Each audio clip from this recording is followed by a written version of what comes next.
What's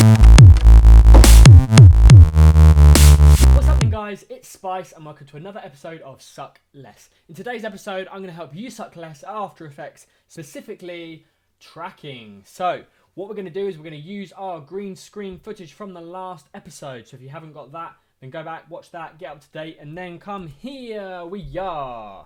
Guys, this is where we're at. We've got her, she's on the background, and she's loving life. We're going to use a tracker. If we double click on her, we can see the little blue tracker. None. There we go. That's what we're going to track off, because we're going to track the background to match the background of that. So what we're going to do is go over to tracker over here. If you haven't got that, you can go window, tracker, but I've got it here, so I can click on that. What we're going to do is track motion. Track motion. Gives us a little track point. So first of all, I'm going to open up that big box, open up the small box. I'm going to drag. I'm just clicking just underneath the plus. You don't click on the plus. And I'm going to move so the plus is right in the center of that blue box. I'm going to make the small box almost match the size of the blue box. And then I'm going to make this a little bit smaller. The outside one is basically the tolerance of how far it will look for it. I don't think it moves very far, so I'm just going to put it about there. Now I'm going to create a new null object. So what's a null object, Spice? Well, it's basically nothing. If I go back to a composition, look, it's just this little red box. It doesn't actually show up on our final piece because there's nothing there. However, it is an object and we can transform it and we can move it about without having to attach to something else. So back to our layer, and we're going to go here, track point, making sure we select our layer again. Our motion source is the archaeological dig, which is the background. That's correct because we're looking at blue point from that. The current tracker is going to be called Tracker 1. That's fine because we haven't got any other trackers yet, so Tracker 1. The track type is going to be transform because we're moving. Transform is basically movement, size, shape, that sort of thing. We're moving the background with it, so we're transforming. You can also stabilize, which will just straighten it out and make sure it doesn't move. Parallel corner pin, perspective corner pin, raw. We don't need them. We'll need transform. And then it asks you, do you want to transform position, rotation, and scale? Which ones would you like? You can have 1, 2, or 3. I'm just going to do 1. I'm just going to do position, because that's, I think, all we need. We could potentially do scale, but for scale and rotation, you need more than one track point. As soon as I click on one of them, another track point is going to come up. So we only need position. We've only got one track point. We only need position. So let's take position. And then let's edit our target. Our target is going to be null 1. So that's where we're going to save all of our data, all of our moving data to. Okay, you'll see why in a minute. And then we make sure we start at the very beginning and we just press play. Now what it does is it goes through the motions, it plays through the whole footage and it tries to artificially work out where that tracking point goes and where it moves to and that sort of thing. So it's doing it all for us, guys. We're not having to manually click and drag each time like we used to. We can literally just watch it do it through. It has to do it through in sort of almost real time, slightly slower than real time to work it out. But guys, it's gone all the way through. You can see this line here is the line, the curve that blue dot takes on the screen. Look, and I mean, just looking at one frame, you can't imagine that it takes that curve, but it does. Look, it pans and tilts a bit. There it is. Done deal. So now we can click apply. Boom, X and Y. By the way, this is the point where if any of them have gone out, if the tracking point wasn't great or she moved in front of it and it went all over the screen, you have to go back to the certain point that's gone wrong and you can click and drag it back into place and make it perfect. But for now, it's all good. So we can apply our dimensions X and Y. X, I think, is left and right, and Y is up and down.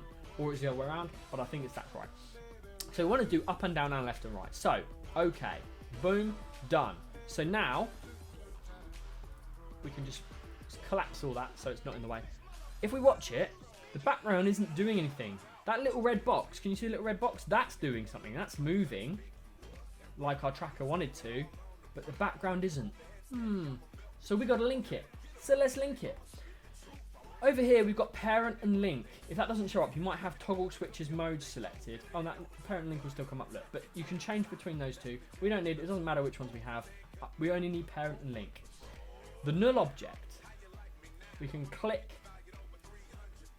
on the whip from Wales and drag it to null 1.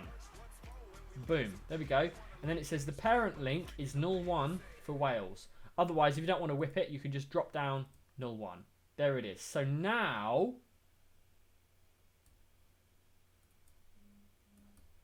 the background moves with the null object. Look, it doesn't work very well because we haven't positioned the background correctly. So we've got big black spaces. However, the background is moving with the her background, right?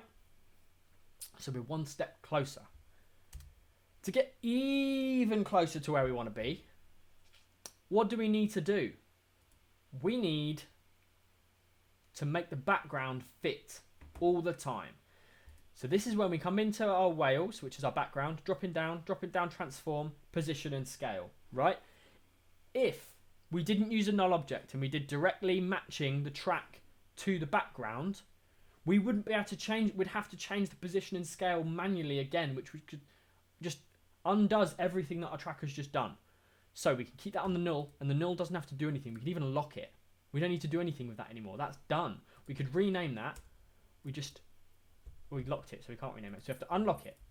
Enter. Background tracker. Boom. Lock. Don't have to do anything with it anymore. I can try and click it. It won't let me because it's locked, because I don't need to do anything with it. So, Wales, transform, position, scale. Right. So, the most horrible point that the background could be in, let's have a look, is about there. That's the furthest point. So if we track the transformation of the background, we need to make it bigger. Definitely needs to be bigger because I know that it's going to come up and down a bit. But the furthest down left point of the background is there. So if I put the top left corner of the picture almost at the edge of the frame there, and then we'll just sort of play it through. Oh look, no, it's still too far over. So there we go. Let's have a look, see if the whole picture fits in. Let's just play it. Should we play it? Why not?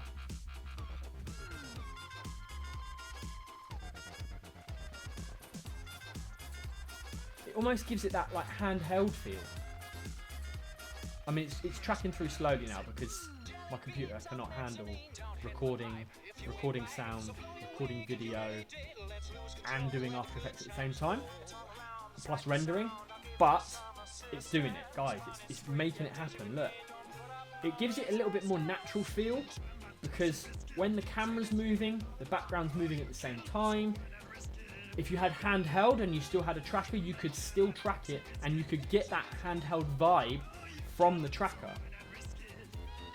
Really useful for making things look realistic.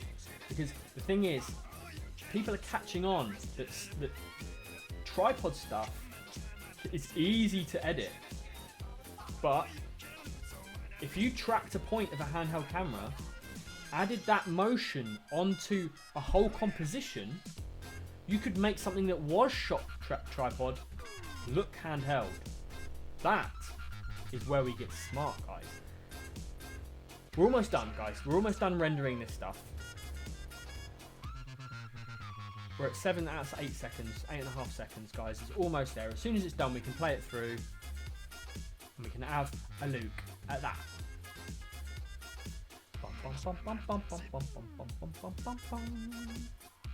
It is done. Here we go. So, guys, look, because the camera moves, the background moves with it. It's more like she's there. Do you know what I mean? Because if the camera moved on her but the background didn't move, it would look more wrong than this does. It would look wrong, you know? It feels more handheldy. Guys, that's the basics of tracking. Got any questions? Leave a comment in the Shovel Up. If not, stay tuned for the next one. Let me know in the comments as well, in the Shovel Up, what videos you want, what you want me to do, what styles you want me to do, anything like that, and we'll do that. Thanks, guys. See you next time. Watch all these other videos. Shabba-dabba-dub. See you soon.